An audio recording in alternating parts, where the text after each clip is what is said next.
Hi, everyone. Welcome back to Learn with Anjali, your go-to channel for career tips and updates. In today's video, we'll discuss what to do when you receive a task email from Kyndryl during your job application process. If you've applied for a role at Kyndryl, you might receive an email with the subject, "Thank you for applying."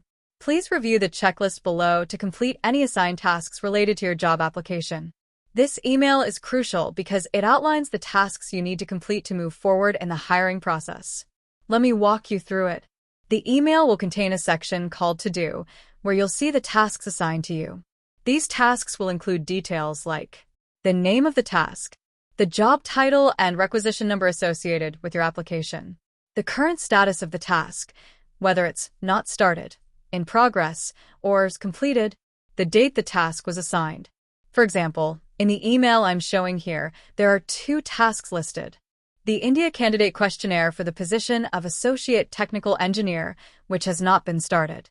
A task to change personal information, where you need to verify or update your details.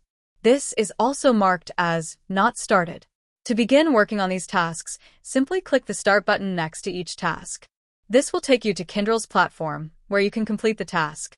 For the questionnaire, provide accurate details about your background, and for the personal information task, ensure everything is up to date and correct. Here are a few quick tips to help you complete your tasks efficiently. Check your email regularly, as some tasks might have deadlines. Double-check all the information you provide to avoid any errors. Complete your tasks as soon as possible to keep the application process moving. And if you face any issues, don't hesitate to contact Kyndryl's support team for assistance. That's it for today's video. Completing these tasks is an important step towards securing your dream job at Kyndryl. If you found this video helpful, please give it a like, share it with your friends, and subscribe to Learn with Anjali for more career-related updates. Best of luck with your application, and I'll see you in the next video.